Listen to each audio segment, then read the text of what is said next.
Yikes. Ah. Have you ever felt that? Of course we have. But do you feel it right before the all scary big moment?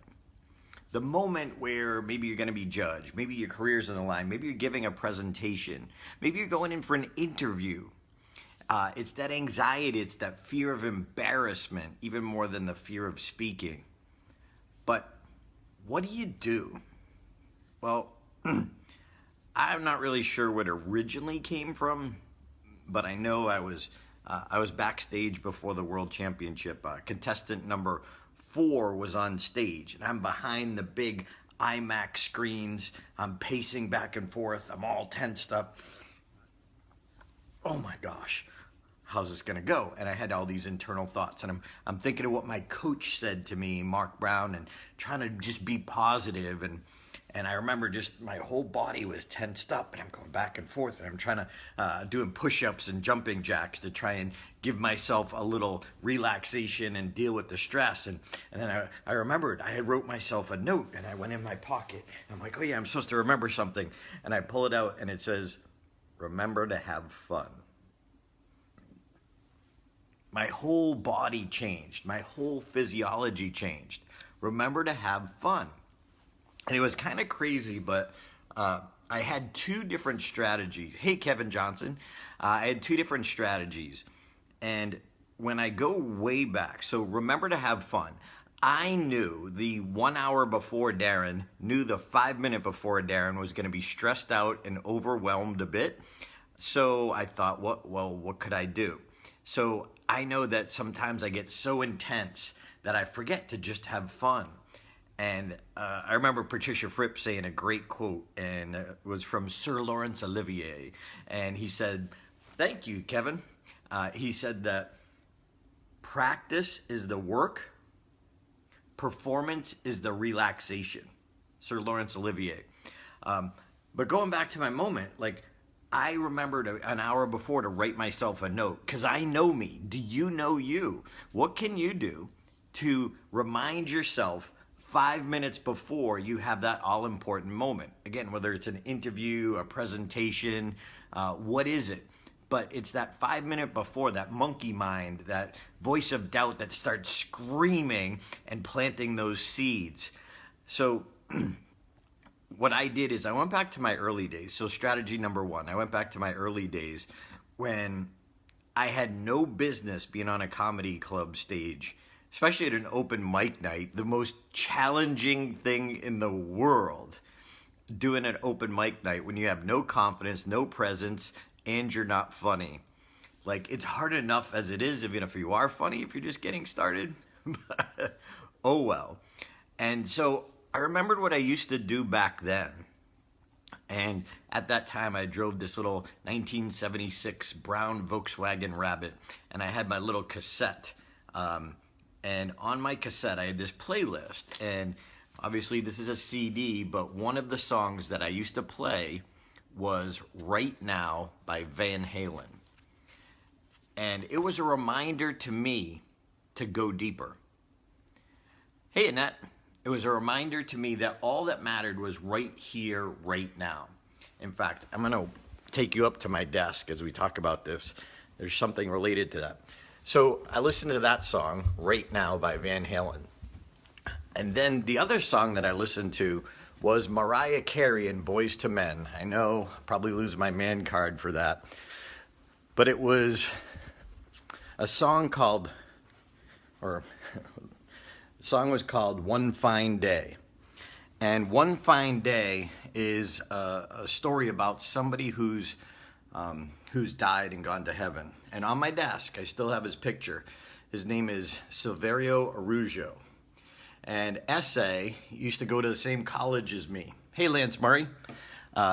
He went to the same school as me, and he was just one of those guys who he walked in the room and everything was better, everything was brighter. And he made everybody feel good just by his presence. He was this amazing soccer player. And when he played soccer, he was always like a half a step ahead of everybody else on the soccer field. I'm not, some of you call it football. But I'm not even a huge fan. But I remember in college, I would go watch the games because he was so amazing and he was half a step ahead of everybody else on the soccer field. And it was just amazing to see. When you see a master, somebody who's a master at something, it's beautiful. It's almost not fair. But there's a reason they're there. Hey, Po Kim Shong, Brother Po, Brother Kim, Bro Kim, welcome. When my first international trip, Po Kim was the person responsible for helping me. And oh my gosh, whatever I'd ask, no problem, no problem. Good to see you, brother. Good to see your growing family too. So Essay, my buddy Essay, the soccer player, about a year after college, he got married. He had a little child, a young child, new baby, and he went to Portugal, where he's from, and visited his grandmom, and he had an aneurysm overnight and died. And I use that as kind of like, there's a big void in the world right now because Essay's not around. And so I listened to One Fine Day, and it got me to remember that I need to step it up. And right now reminded me that all I needed to do right now was go in and go up on stage. That's what my comedy mentor said, was right now. Just stage time, stage time, stage time. It didn't matter how good I did. It mattered if I went up. And that was such a great discipline. But those songs, those songs helped me deal with those inner voices. So fast forward to the World Championship, I listened to 3 songs just before I went on stage. They're a little different than they were back in my old comedy days, but the principle is the same. And what I listened to was Simply the Best by Tina Turner, not because I wanted to be the best speaker, but because I wanted to be the person who served the audience the best. Hey, Tim Barnaby, welcome. Keep it up, buddy. Keep up the challenge. I listened to You Better Be Good to Me, and I pretended the audience was singing it to me. So what can your playlist be? When you have to battle any fear situation, what can that song list that you put on your iPad, your phone, your music, your CD, your DVD, whatever it is, the music, Spotify that you listen to, that helps you just do it, that helps quiet that monkey mind. The other thing that helped me a lot was the fact that, hey, Mary Elizabeth, the fact that that question I asked myself, my whole physiology changed right before I walked up there. So one of the things I did that was so helpful, knowing that people needed help in this situation, especially people in my market, dealing with the fear of speaking. So I used what helped me when I had no business being on stage. What helped me was that playlist, to play it 5 minutes before, to almost get myself excited and quiet that voice of doubt. That's what helped me battle the fear. And so I thought, well, what else could help me? What other questions? So I came up with 4 questions, if you want to write them down. What is my intent? Getting clear on your intent. Even if you're nervous before a Facebook Live doing the challenge, even if you're nervous before that, what's your intent? If your intent is to help people, people like your video. If your intent is to look good, they may or may not. Your close friends will love you. But the bottom line is, what's your intent? Is your intent to help? People will notice that. Number 2, am I present?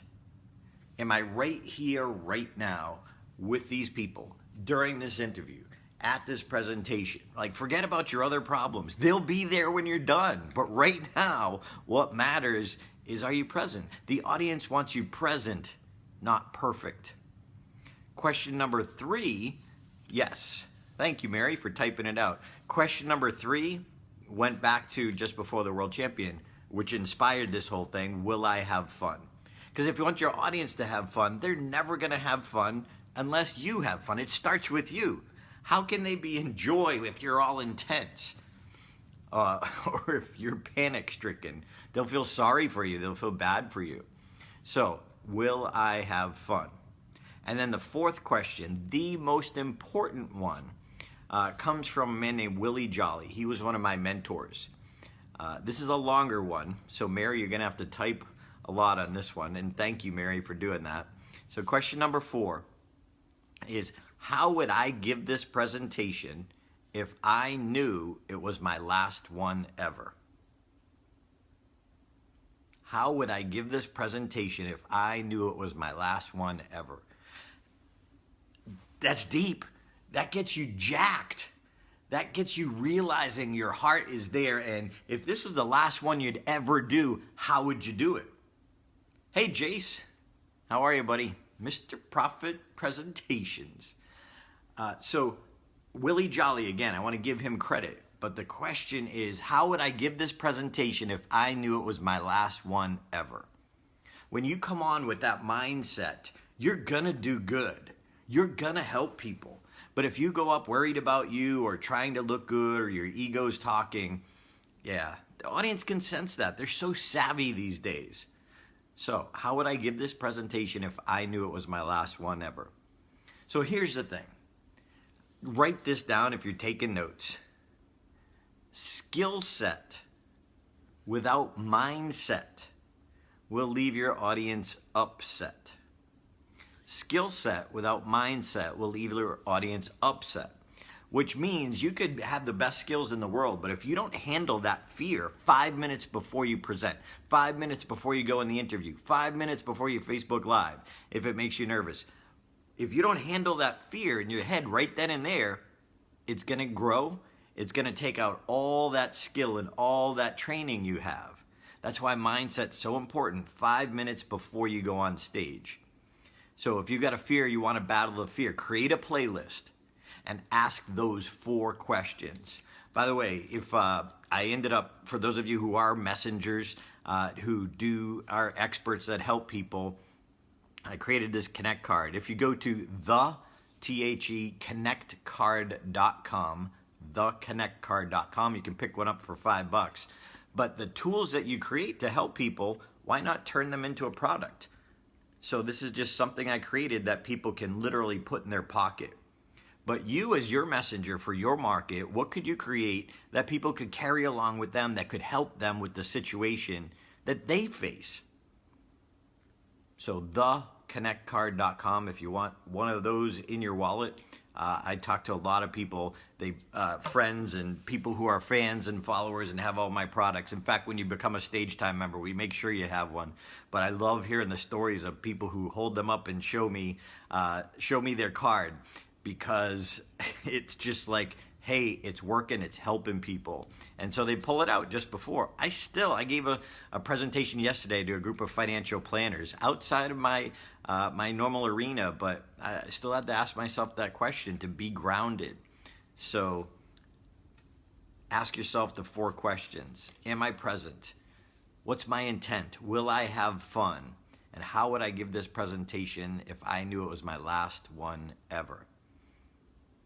Hey, if you're following along in the Facebook challenge, I challenge you to join me the way Mary is, and a whole slew of people now, Mary and Tim Barnaby, who's also on live now with me.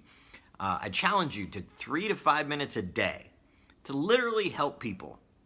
Just get on and help people. Like from the lesson of your life, it will help you find your voice. Tell your story. Mark Brown says, you have a story to tell, and someone needs to hear it. So I'm adding a hashtag to these, just hashtag tell your story. Because not only do we have to tell our stories, we've got to encourage other people to tell theirs. Remember, skill set without mindset will leave your audience upset. See you tomorrow.